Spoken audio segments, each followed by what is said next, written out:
I'm just a guy who loves Disney that has way too much time on his hands. If anybody from Disney is watching, please don't sue me. Yeah. I'm here to rate, review, and describe all of your favorite things from the magical world of Disney. I'm File91e and welcome to my Disney news and reviews.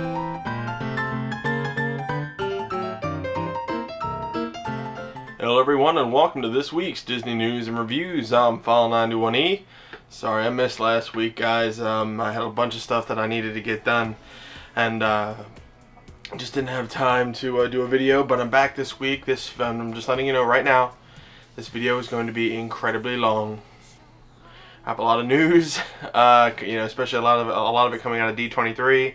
There's a lot of refurb news, and I'm going to actually be doing a top 22 lands in Walt Disney World, meaning, well, I'll explain that later, but anyway, it's the top 22 lands in Walt Disney World. But first off, I just wanted to show you something. I got this in the mail. I'll be doing an unboxing, but an opening of it. It's the Disney Vacation Club thing I recently sent out for a Vacation Club package, and this is what they give you. So I'll be showing that off. I also have another DVD that I want to open up for you. First DVD I've bought in a while, so I'm really excited about that. But the main thing, and this, I was going to show this, last week, but I didn't. Again, I didn't have the time. This right here, and this other piece of paper confirm that I will be going down to Disney World on October 8th through the 15th. I'm not sure if you can see right there. Amount due is 000. We paid it all off. It's all done. I mean, everything's good. I mean, we'll be getting some stuff in the mail soon, and basically everything right now is just getting prepared to go down, getting everything I need to go down. I'll probably do other videos on that. I just wanted to show you that. I want to thank Jason Thompson.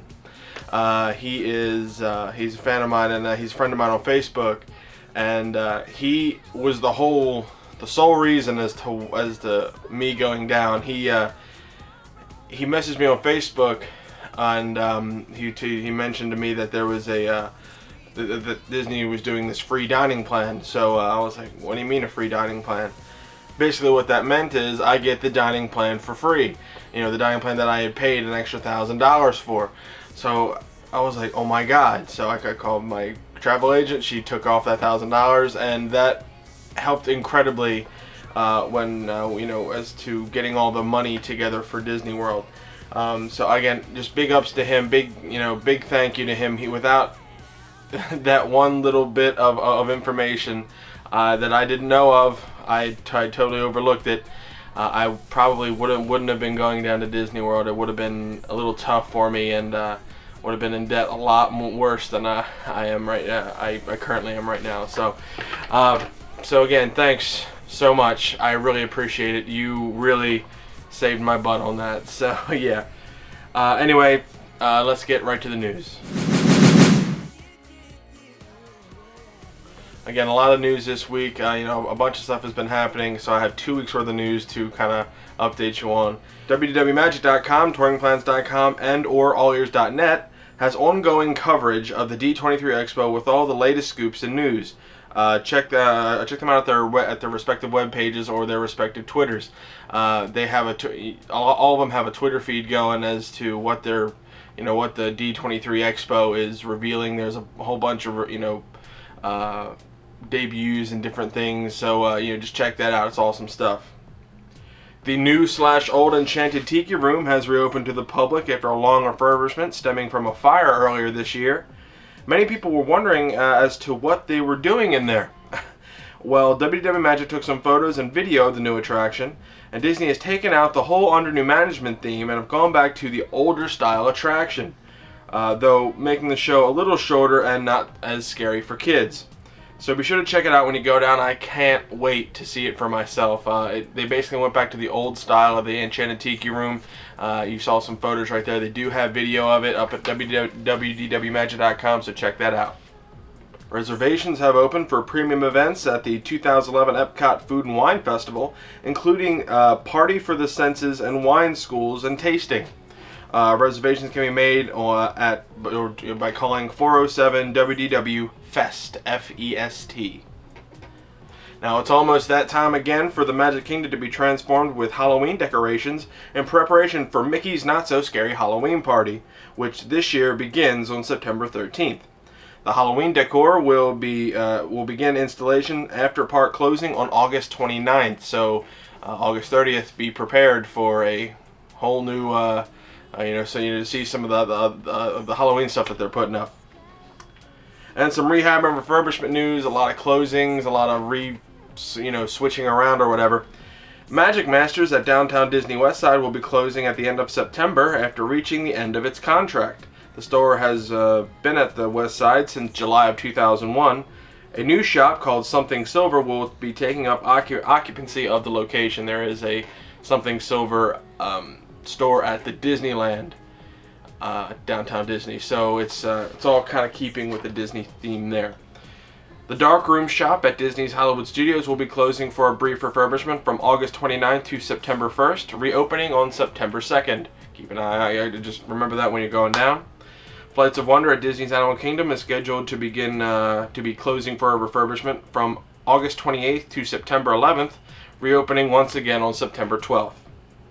The Sand Trap Bar and Grill will be closed from August 14th to August 21st due to the Osprey Ridge Golf Course refurbishment. Keep that in mind when you're going down. Sunglass Icon by Sunglass Hut is set to be transformed into a new flagship store later this fall.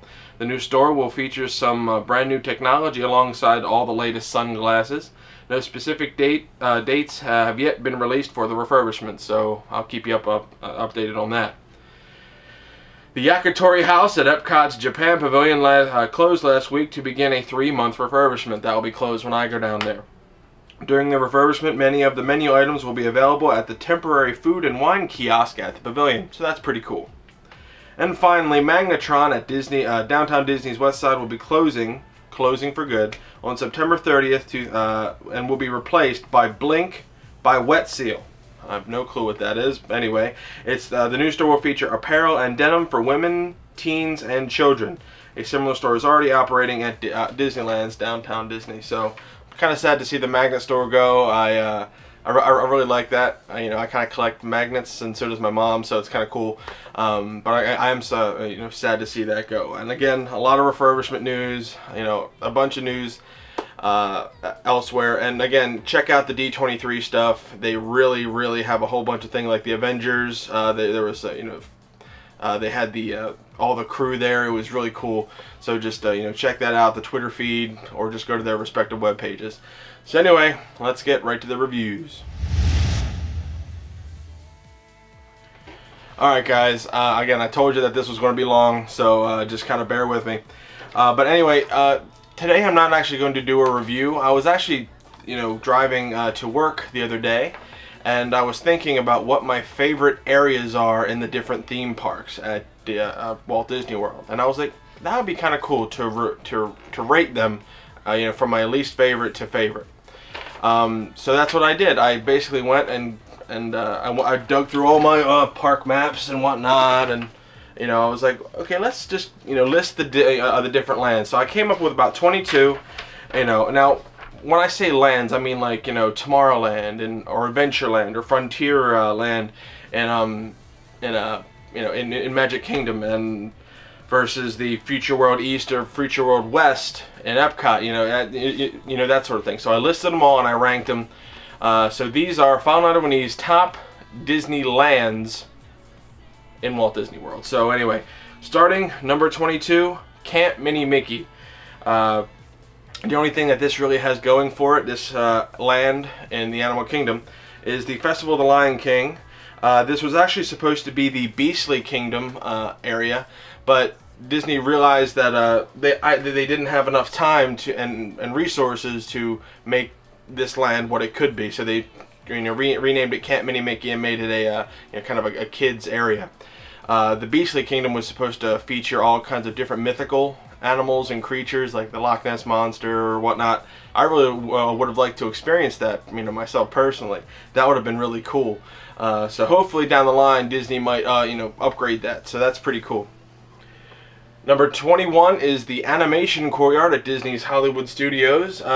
This features Disney's Walt Disney's One Man's Dream and the Voyage of the Little Mermaid. It's not.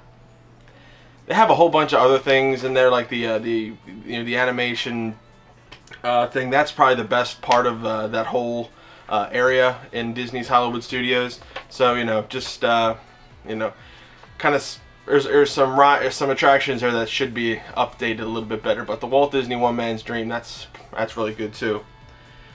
Number 20 is the Hollywood Boulevard, also at Disney's Hollywood Studios. That has the Great Movie Ride and the shops. It's like the main street for Disney's Hollywood Studios. The shops are cool, but pretty much this whole land just features the Sorcerer's Hat and the Great Movie Ride. So it's cool. It's cool, but it's not one of the top elite ones.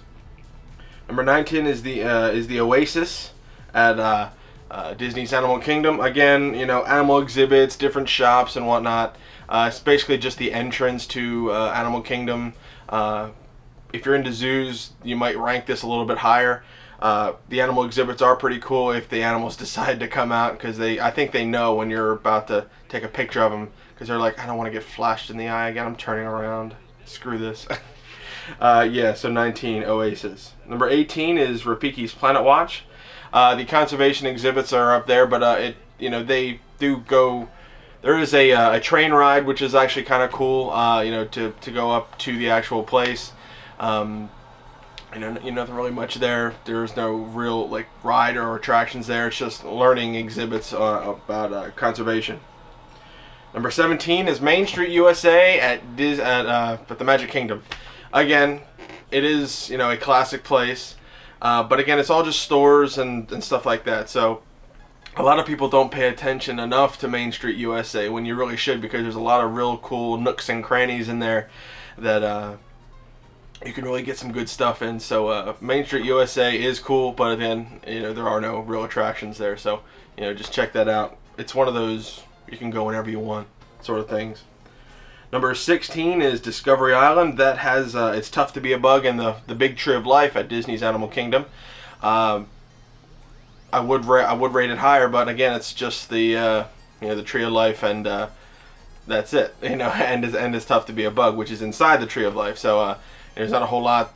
Just basically, numerically, you can't really say it's as awesome as some other lands, just because there's only one ride, one real attraction.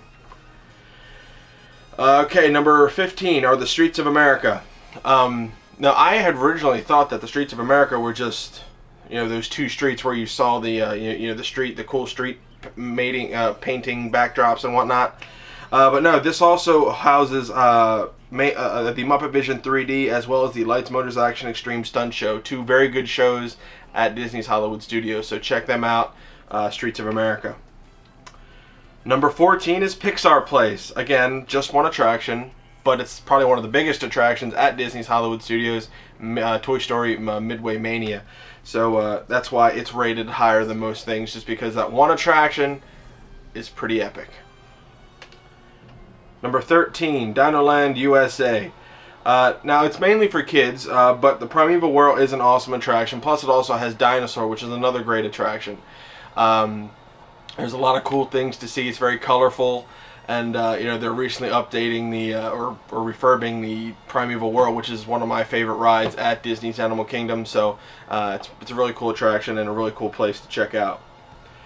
We also have number 12 is Africa in Disney's Animal Kingdom.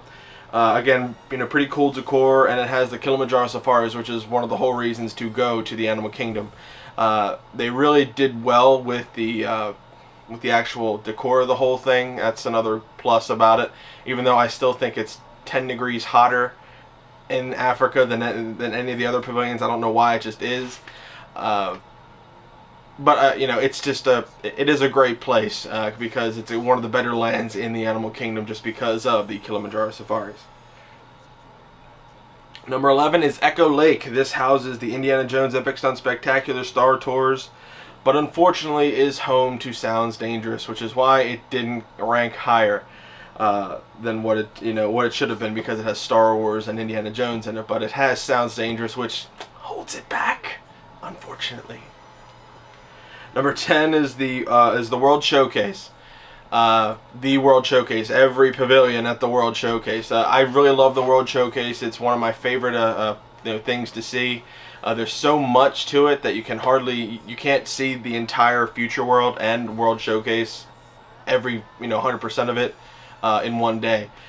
So unfortunately, people kind of walk past things and just go, "Oh, that's really nice. That's a nice facade and everything." But if you actually go into each individual pavilion, you will be surprised as to what you can see there. There's a lot of really cool stuff. So that's why the World Showcase is number 10. Number 9 is Liberty Square. It's very small, yes, but it's packed with classics. Such as the Haunted Mansion and the Hall of Presidents. I mean, come on now. Liberty Square in the Magic Kingdom is awesome.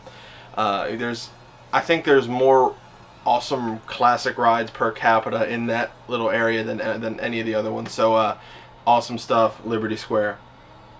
Number 8 is Fantasyland. Now, when the refurb is completed, I'm sure this rating will move up. But this land is mainly for children. It has the carousel and whatnot, but it also has some classics: Small World, Mickey's PhilharMagic, the Snow White ride, Winnie the Pooh. It has a bunch of great stuff. But it's also kind of tied down a bit by all the stuff that's going on with the refurb and different things that were there but aren't. You used to have the 20,000 Leagues Under the Sea ride, but when they filled that all up with concrete, they pretty much didn't do anything with it. So that's why the refurb, I think, is going to really make this an awesome attraction or an awesome land for the Magic Kingdom. And I'm pretty sure this is going to go up to either number 1 or 2 when the refurb's complete. So when I go back down, I'll have to redo this again. Number 7 is Futureworld West, which contains the Seas, Soarin', Imagination Pavilion. Again, it's good rides scattered amongst okay ones. I mean, it has Soarin'. Soarin's probably the best ride at Epcot, hands down. But you're also in Futureworld West comparing that with the Circle of Life. Yeah. So, I mean, there's good rides and good attractions. Just mixed with a lot of bad ones in Futureworld West.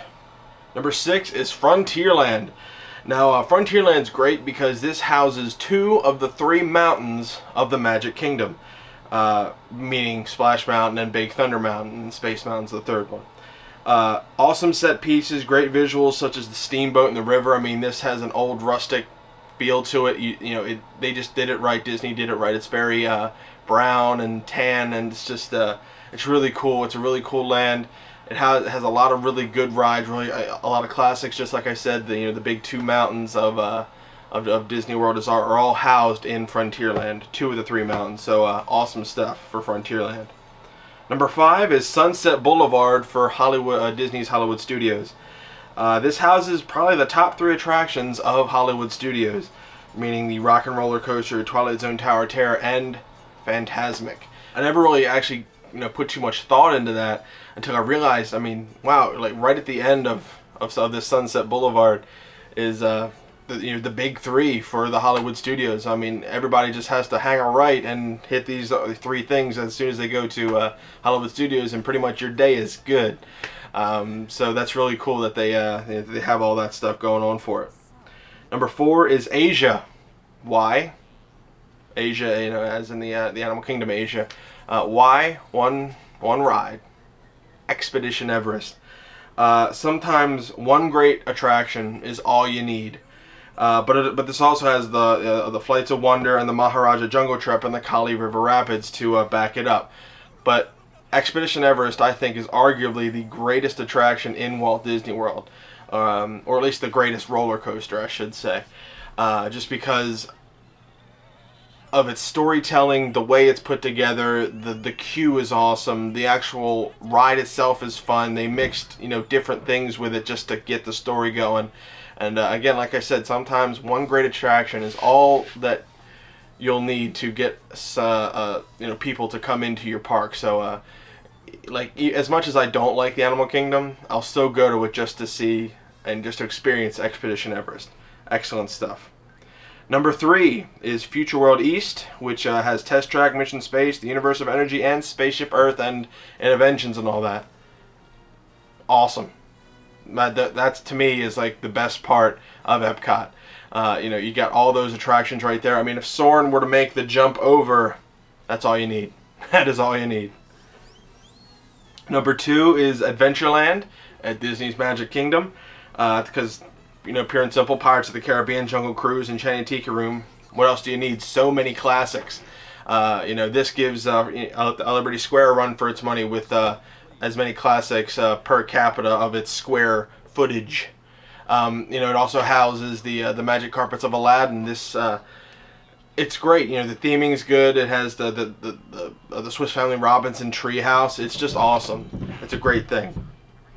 And finally, my number 1 land in all of Walt Disney World is Tomorrowland. That's right, I love Tomorrowland pretty much more than any other land at Disney World. Don't ask me why, I just do. Oh, I always have ever since I was a kid. When I went down there the first time and got on the Astro Orbiter, saw the Carousel of Progress with my grandmother, it just was awesome. I mean, it has Space Mountain, the Carousel of Progress, Buzz Lightyear Space Ranger Spin, great food, great theming, and it seems as though everyone kind of gravitates towards this when they first enter the Magic Kingdom for their first time. They, you know, they go up to the hub, they look right, and they look left, and they look right again. And they see all the, you know, the futuristic theming and different things and whatnot. Oh, let's go over there and we'll make our way around. That just seems to be my, you know, what I notice when I go down there. I mean, this pretty much houses, you know, my all-time favorite attraction, being the Carousel of Progress, and I mean, there's not too much else to say. I mean, I really love this. I know this is probably not going to be everybody's in everybody's top 10 or maybe even top 5, but I absolutely love this this land. It's just the theming, the food, you know, the attractions, just everything about this land makes Fantasyland my number 1 land in Disney World. So I'm really looking forward to hearing what you guys have to say. Just give me your top 10. You don't have to do a whole top 22 if you don't want to, but give me your top 10 lands at Disney World. You know, the top 10 that you have to hit each and every single time when you go down. I'm really interested in hearing that. So there you go. Tomorrowland, number 1. Well, I hope you guys enjoyed this week's Disney News and Reviews. Again, I am going down to Disney World, so I'm so excited. You know, check out the D23 live coverage, you know, going on with the www.magic.com and touringplans.com and all of them. They do really good work, and it's crazy, you know, to see what was coming out of D23 this year. And I might do a recap next week, so, you know, stay tuned for that. But yeah, if anybody from Disney is watching, please don't sue me. I really, really, really want to go down and not have to worry about being sued down there. Please. I'm just trying to get people to go to Disney World and have a great time because, I mean, it's awesome. It's Disney World. Everybody loves Disney World, and everybody should go at least once in their life. So if you haven't gone to Disney World yet, work on that. Get on it. Yeah, go to allears.net, touringplans.com, www.magic.com for all your latest and greatest Disney news. WaltDisneyWorld.com is good too, straight from the horse's mouth stuff. Check out for just my unboxings that are coming up soon, and I might do some videos on, you know, really getting prepared for Disney World, because I have my my little clipboard here of everything that I need to do and get and whatnot. So I'm not sure how I'll do those videos, but I'm sure I'll get them done somehow. So yeah, anyway, I'll see you guys next week for another Disney News and Reviews. Bye, guys.